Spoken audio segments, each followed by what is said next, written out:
Hello, everyone. Welcome back to the Amplify Your Confidence podcast, episode 3, season 2. Oh my God. I'm super excited to introduce you to the next guest speaker today, Lavinia. Hello, how are you? Hi, guys. Hi. I'm good. Straight from Cape Town. Nice. Before we go into our conversation, let me do a short introduction about you so the audience is gonna know a little bit more about who you are. All right. Sure. So Lavinia life is anything but ordinary. Growing up in Switzerland with a Swedish mom and an Italian father, she developed a love for travel that led her to become a digital nomad. After taking a gap year at 18, Lavinia continued to travel the world for the past 12 years and discovering new culture.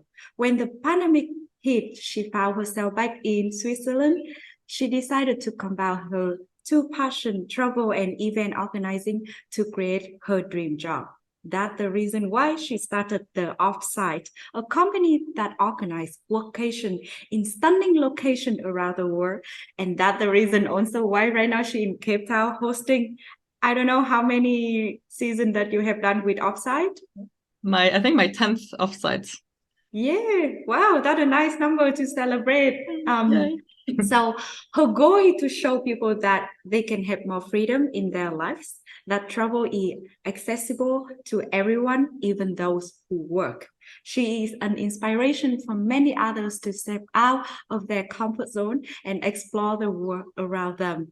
And that's why I have her today on our podcast. And we're going to talk about making connection on the road, the importance of community, and support the solo female travelers. Once again, thank you so much for joining me today. And I cannot wait to chat with you more. Yay. Great intro. Thank you for having me.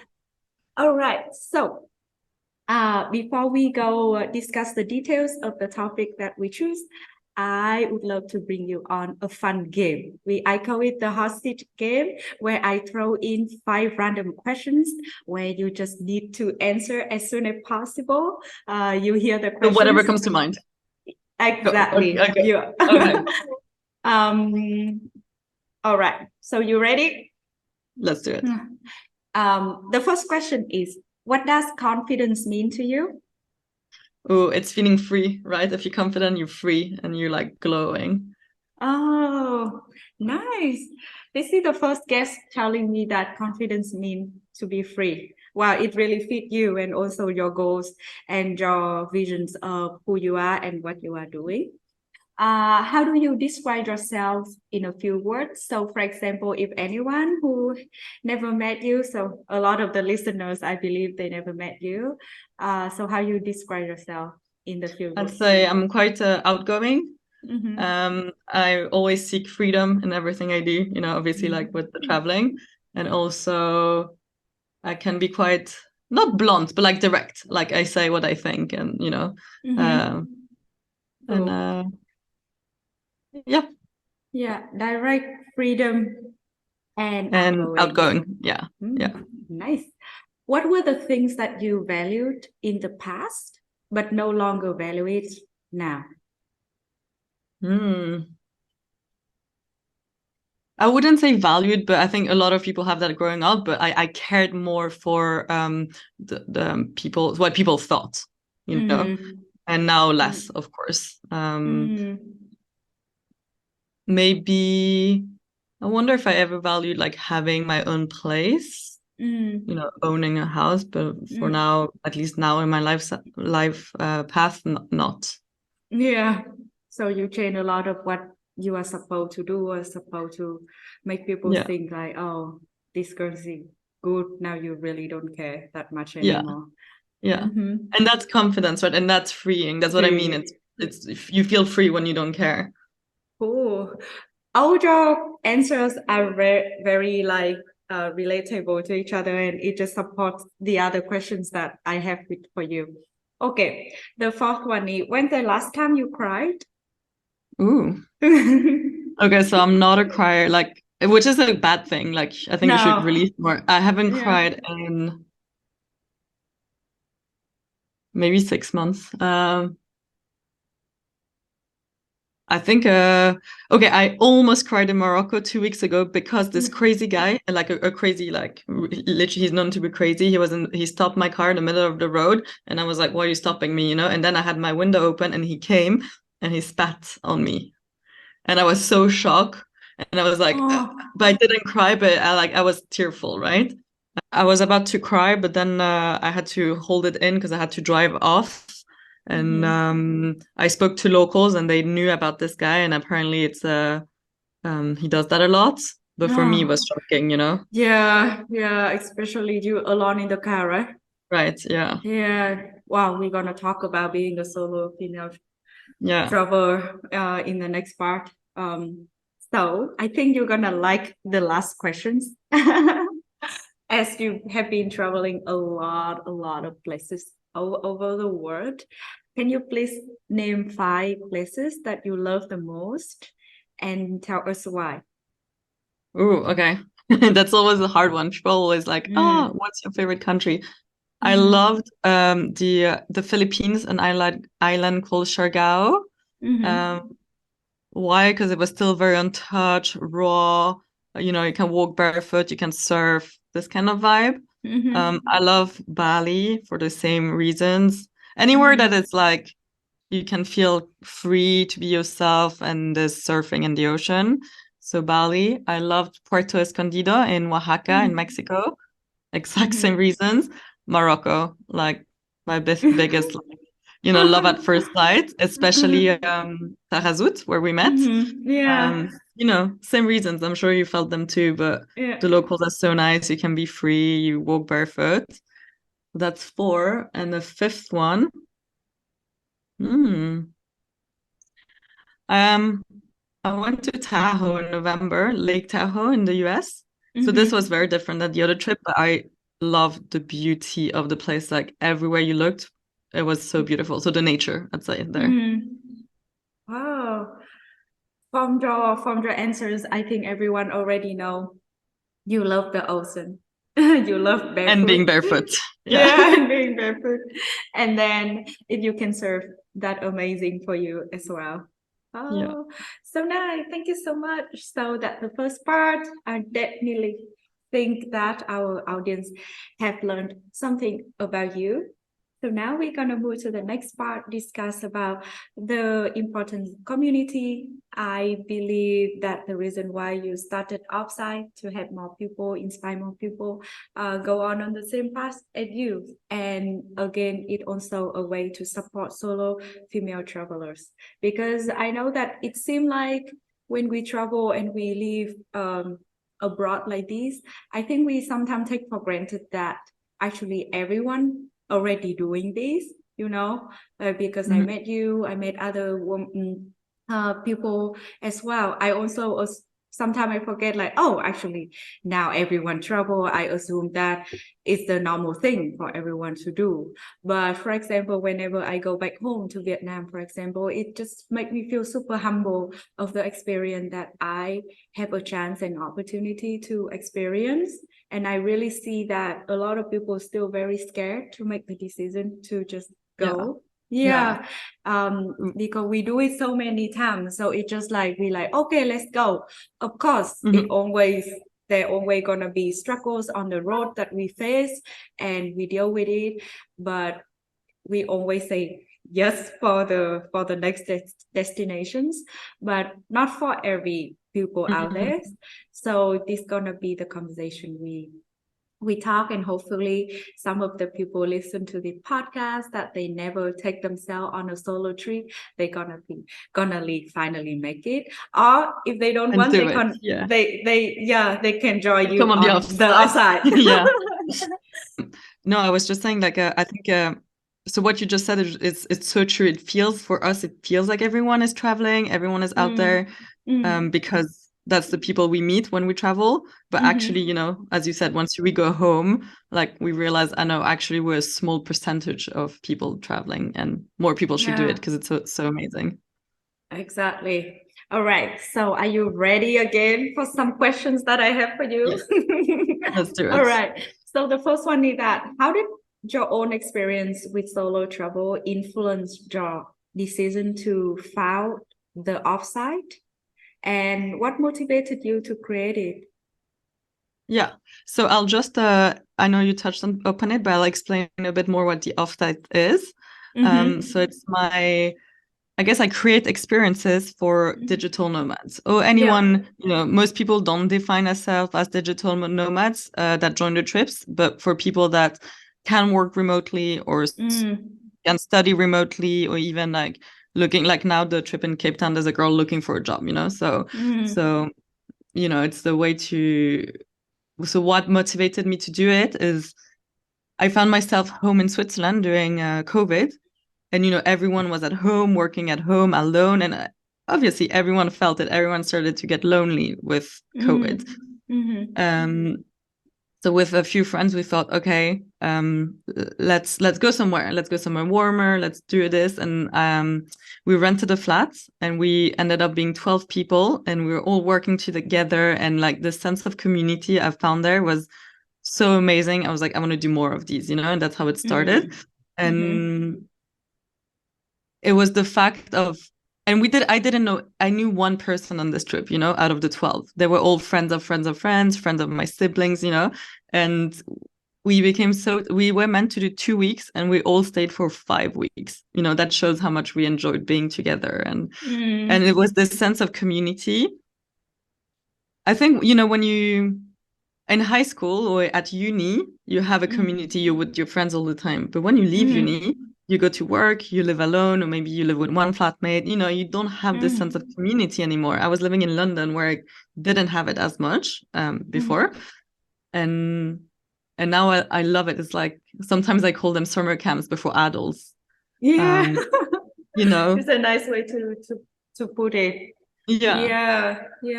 Yeah. That's so true that you just pointed out. Like when we work, we don't go to that the sense of building your own community like in high school and anymore. But now co-living, co-working is how humans should be, because we need to be in the community, and the fact that we can learn from each other's, and of course you're gonna feel so motivated to see other workings. It's just how our brain works. I believe. To work, but also to work out. Like now our group, like last night we went to a sports session together. This morning we woke up at, we had to be out of the door at 7 a.m. to go to hot yoga. It's the kind of things I'll do with a group, but sometimes alone, maybe not so much. So this group dynamic really helps to motivate yourself. Yeah. And if you stay with a group by like 2 weeks, for example, then maybe after that you can create a new way of doing things that you couldn't do it by yourself. Correct. Yeah, I think that should be one of the most important part of community. Yeah. Wow, nice. So in your opinions, let's talk a little bit more about your traveling journey. You can share with your experience with some female listeners here. Do you think, is there any benefits of traveling solos as a woman? I think so. And I don't know if it's only for women or only for men, but like being solo, I think, well, okay, let's say for women, I think it's so empowering. It's liberating. So what I said now with being part of a community, it's so amazing, but also it's equally amazing, I find, to sometimes be alone and you have your own schedule. You decide exactly what you want to do when. So I moved to Morocco in January, and I did 3 months there, and I didn't know a single soul there. And it was at the end of the 3 months, when I looked back, I was like, wow, you got there alone and you made all these friends and you pushed yourself out of your comfort zone. And that's what I mean. It's empowering in that way. Yeah, definitely. I think when we grew up, we never thought to be alone. You know what I mean? Like spend time by yourself. It's not something like, oh, you go there, spend time by yourself. But by doing like traveling alone, finally you put yourself in the position that you have to be on your own feet, which I think it's going to be for your own life. You're gonna need to Mhm. be on your own feet. You have Yeah. your support system, you're in a relationship, you have your best friend out there. But whenever thing happen to you, it's you, the one who Mhm. pick yourself up. Mhm. So by traveling solo, I think you're gonna form quite a lot of skills in order to do it. So the first thing, Mhm. like you said, building a network within 3 weeks. When you didn't know anyone before that in Morocco. Mm, do you have any tips or like kind of advice for women are still afraid of doing it by themselves? Go on a trip. Yeah. So I know I started this interview with this bad experience I had, but honestly, Mm-hmm. that's the worst that has ever happened in my 30 years of, on this Mm-hmm. planet, and maybe 15 years of traveling, mostly alone. So this is really my only bad experience. So I would say this world is so much nicer than the media makes you believe. Mm-hmm. And if I mean, if people, I'm not really, I mean, I'm never scared. I don't have this fear of the world. But if Yeah. you are, let's say you have those anxieties, maybe start with a country that is known to be safe, with a low crime Mm-hmm. rate, let's say, start with a Mm-hmm. country where you know nothing will happen to you. Like Mm-hmm. maybe a European country, and then Mm-hmm. from there, if you have start if you're scared of being alone, actually start with a hostel, start join a trip like the offsite, where you're gonna find people, and then from Mm-hmm. there you can decide if you want to continue alone and get an Airbnb alone, or if you want to tag along Mm-hmm. with a group. But Yeah, I would say totally do it. agree. Do Yeah, it. yeah. You just have to book that ticket and then you have no way to go back. Exactly, you just do it. But Yeah. during the offset in Morocco, so last month I did an offset in Morocco, and this Mm, guy came who became a good friend. And so he started with 2 weeks of offset, and then from there he wanted to stay an extra 1 or 2 months in Tahazut, and mhm, he told me after, he was like, it was so great to start with the offset because it allowed me to make local connections, to get into mm, Morocco, like kind of the soft way in, and then he could be mm. alone for the next 2 months because really he wasn't alone because we had met so many people together. Yeah, um yeah. But so it I was a good think way that, in. yeah, that's that also like that you have the choice to be with the community that you actually chosen for. And then if you want to be some time for yourself within that trip, you still can have some time for yourself. So I For think sure. that's a beautiful way. And like you said, I don't feel like, yeah, even though we travel by ourselves, at the end of the day, I don't think we never end up just doing things just alone because Yeah, they're always somewhere else. Someone's on you gonna palming on the street. yeah, Or actually on yeah. it's almost sometimes you crave this alone time, and you almost can't get it because there's like when you travel alone, you're never alone. Like sometimes I'm like, Yeah. oh, tonight I want to stay in and read a book, but then like you meet someone during your day and you end up going out, or like, so you're Yeah. never really alone. Yeah, or you just have to choose to be in bed and say no. That's it. Yeah, But that's fine. I agree with you. Like, yeah, the last 3 weeks I was in Morocco. I came back to Lisbon, and then last weekend I just stay in my room by myself for Oh, one dream. yeah, for one evening to recharge because I need Yeah, yeah, that. yeah, for Yeah, sure. my social battery was super low because all the time I was Mhm, around with people. mhm. That do you see technology and social media playing as a tool to help solo female travelers connect with each other and build a community?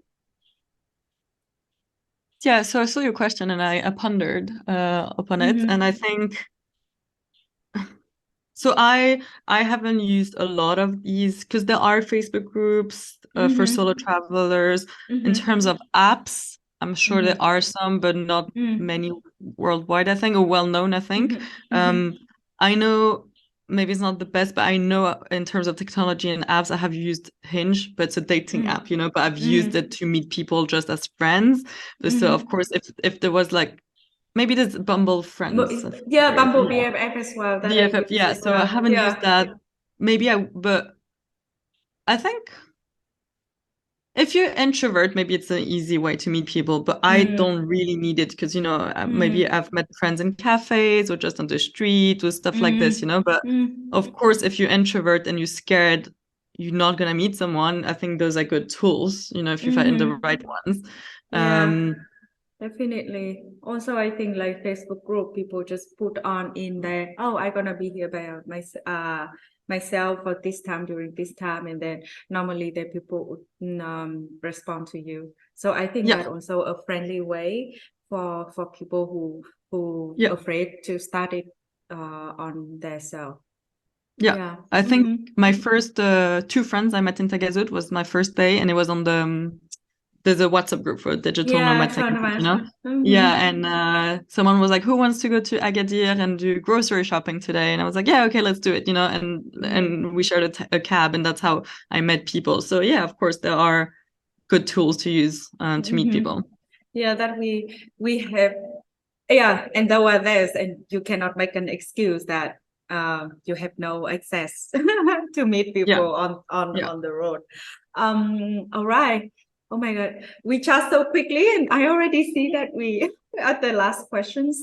So, what advice would you give to someone who hesitated to travel solo, or who has had negative experience in the past in terms of finding supportive and inclusive communities on the road?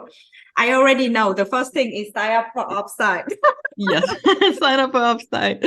You're right. No, but yes, Offisite or other platforms like this where you're gonna find a community, and then this, by being with a community and maybe with locals in a house or whatever, this maybe will prevent you from being scared of any perceived danger. So joining, if you're scared of what might happen, join a group. And as I said, I think I mentioned it in another question, go to a country where you're gonna feel safe. Like, we're in Cape Town now, which has a high crime rate, for instance. So we always a bit careful, so maybe don't start with Cape Town if you're really scared, But in terms of friends, join a group travel experience for sure. Yeah, I think when people travel, we have such an open mind, I believe, and then you tend to be more tolerant with things around you. You don't take things personally. And you feel more inclusive in a sense. You make everyone around you feel comfortable because you know the cultural difference. You know people speak the different language. You just tend to be a better listener to people around you. And in that sense, I think that's the skill you learn when you travel a lot. You have different perspectives to see things. So whenever thing happen to you, you can bounce back quite quickly. Yeah. So let's finish this conversation with the last thing that I wanted to ask.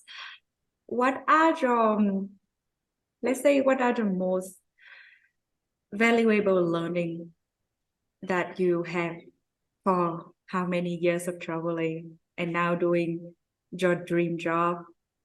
12 years, 13 years of traveling. Is there any important lesson that you can point out for yourself? Like make you who the woman today. Yeah. The first one is really, the world is not as dangerous as the media wants you to believe.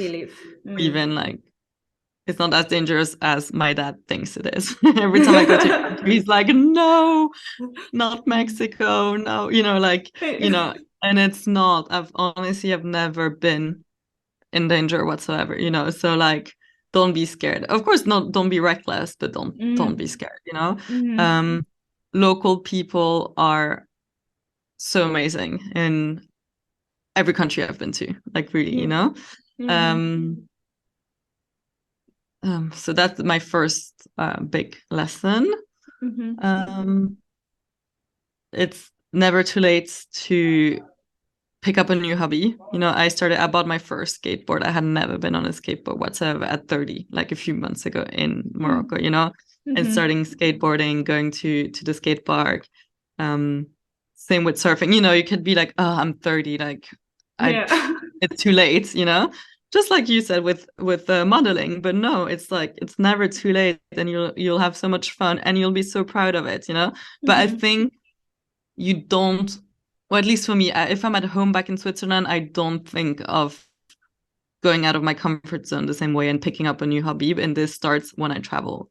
This starts same with, I've never painted in my life ever, and I was in Morocco and I stumbled upon a painting bar. You would have cocktail and paint at night, and I started painting and I loved it. So I think when you start traveling, you're more open to try new experiences, and it's really never too late. Definitely. Nice. Yeah, those are the two big ones. Yeah. So leave your home country, go. And one thing is, as you said, like, money shouldn't stop you, because there's always a way to travel super cheap if you have to. Like, I'm talking like really cheap, So like the money thing shouldn't be an excuse, I think. And then same work. Well, find a job that you can work remotely, and then this is not an excuse either, because then you can also travel and work at the same time and make your lifestyle. Yeah, I believe the world never been so flat like this after COVID. You're able to travel and work, and if you really want it, you're gonna make it. You can. Yeah. All right. Thank you so much. That's it. This was That's how so we fun. got. That's how This we was so fun. ends our conversation today. Before we close it up, I would like you to share how people can find you, how people can find Offsite, for example. Yeah. Sure. So it's on Instagram. The handle, it's the.offsite, OFFSIT. And that's, you have the website if you go on the Instagram page. And do you have any trip planned yet after the summer? So I have one in Morocco, right? But this one is going to be different, because for the past 2.5 years, I've done workations for people that work.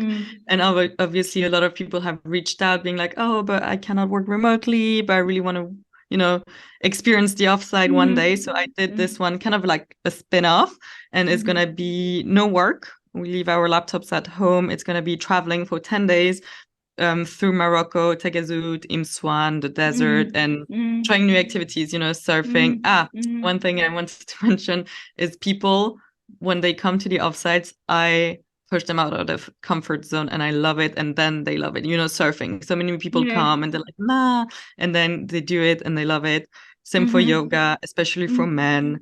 They're like, I don't want to do yoga, but it's part of their package, so I force them. Nicely, you pay for it, you need to do it. You do it, And so next trip is Morocco in May, and it's gonna be an experience, like a traveling group expedition, a healthy balance between maybe sports, spirituality, a bit of partying, a balance.